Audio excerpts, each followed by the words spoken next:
Hey everybody, Ann here. Just a few clips that I've taken over about the last week. And it's gardening, it's canning, it's doing stuff. The apples have started to drop off the trees and they look like this. This is what cedar rust looks like on apples. So I just pulled them off, most of them off at any rate. This is the biggest one. And I did go ahead and taste a little bit of the flesh of each apple before I started cutting them up and putting them in the lemon water. And despite them looking like this, the fruit was very sweet, a little tart, and very firm. So I've just been cutting them up and throwing them down in this lemon water so they don't turn brown. And I didn't have enough, so I just put a paper towel over the top of it. So let's get these jars going and let's put together the ingredients. First, we're going to add 2 cups of white sugar and then a whole cup of packed brown sugar and a half cup of syrup, and I use this syrup. Yep, it's delicious. And then a teaspoon of cinnamon, a half teaspoon of nutmeg, a half teaspoon of ginger, and a 1/4 teaspoon of cloves. Then I'm just going to kind of stir it up a little bit, make sure all the pieces are coated, and melt the sugars and whatnot. Just make sure it's all combined.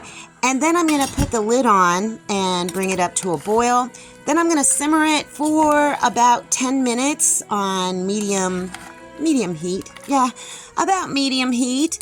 And then I'm going to add the last ingredient, walnuts. Yes, I've almost used up all of the 6 pounds of free walnuts that I've got. And I'm just going to stir it up and let it cook for about 5 more minutes. This is going to be a apple walnut conserve and it smells so good. So just let it cook for a little bit longer, put it in the jars, wipe the rims, put on the bands and lids, and then put them down into the canner. I didn't need all of the jars that I prepared because I was using pints as opposed to half pints. And so I only got 2 pints and then 1 extra that has a few apples in it, but it's mainly just syrup. So I'm just going to put the lid on, bring it back up to a boil, and water bath can them for 10 minutes. And they're done. So I'm just going to let them sit here for about 5 minutes to cool. But in the meantime, I'm going to do another project. These are Thai peppers that have ripened, and I did let them sit out and kind of dehydrate a little bit, but I don't really think that's 100% necessary. I don't know. We'll find out. So I'm just going to put them in this amber bottle that I've got and just get them all down in there and then pour some olive oil, extra virgin olive oil in there. And I'm not going to fill it up all the way, but yeah, I think that's about enough. Doesn't it look pretty? So the idea is the Thai peppers will flavor the olive oil and make it super delicious. And the next day I added some more peppers and they'll all sink down eventually. And then the next day I added some more.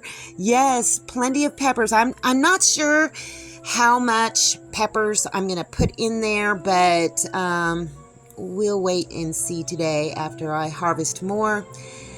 So, yeah, this is going to be an absolutely delicious oil. Look at that. Yep. I think that is just about enough. Maybe a few more. And the apple walnut conserve jars sealed perfectly. So I'm just going to be able to put them up into the pantry. And this, yeah, I'll probably just use this as a syrup, on pancakes or to flavor my coffee. But I also did another project. Remember this butternut squash that I removed because it looked like something was eating it? Well, I brought it inside, cleaned it all up, brought it inside, and something kept going at it because there was the little sprinkles, shavings on it. So I just went ahead and made pickled butternut squash because I needed to do something with it. And to my surprise, the flesh was absolutely unmarred. So I just pickled it up. And in addition to these 2 jars, I've got a small container of leftover that I'm letting pickle in my refrigerator for a few days.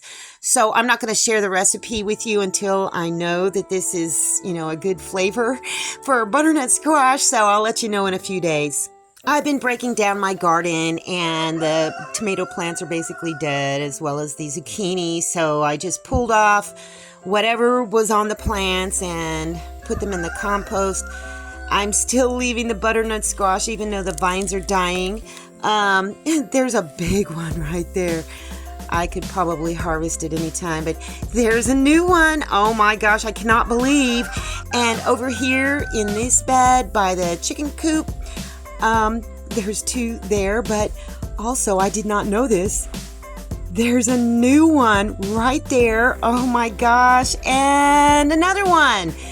So I'm going to have a lot of butternut squash and these bush beans. I've just left a few beans on there so that they can dry out, and I'll plant them again next year, as well as the pole beans. I'm going to have plenty of seeds, and I pulled that tomato plant and all the other tomato plants. It looks so bare, but the Thai peppers are still producing. I will probably pick a few more of those today. I'm not sure if I'm going to put them in the oil or dehydrate them, but they're doing really well. And remember this tomato plant that bent over and broke at the base, and that sucker came out? Well, it is growing and it's starting to bloom. So I'm just going to see what's going to happen with that. And then another Thai pepper plant, and I pulled all these peppers out because, they just weren't doing anything. Pulled out all of these in this bed. And then look at this. The Chinese giant pepper plant is finally starting to grow, and there's actually a pepper on it. So I don't know. I may get a few more peppers and tomatoes. I'm just going to see what happens, but most of my garden is broken down. Yeah, let me make sure this is a Chinese giant. Yep, Chinese giant. It's a sweet pepper. So good. And these are all the butternut squash that I brought inside, so I'm hooked up. And yeah, I harvested these. These are Thai peppers again, and I do think that I am just going to put them in the oil, and it's all the way filled up, and I think that's all it's gonna be. So we'll see in a few weeks how it tastes.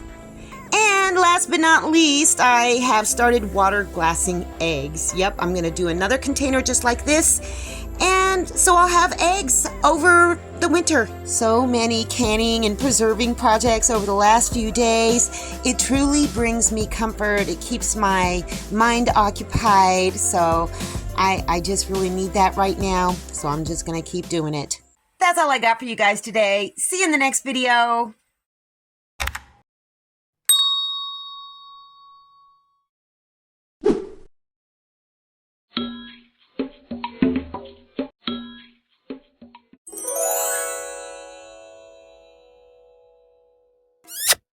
Thanks for watching, everybody. I hope you enjoyed the video. Make sure you like, subscribe, hit the bell, and y'all have a good one.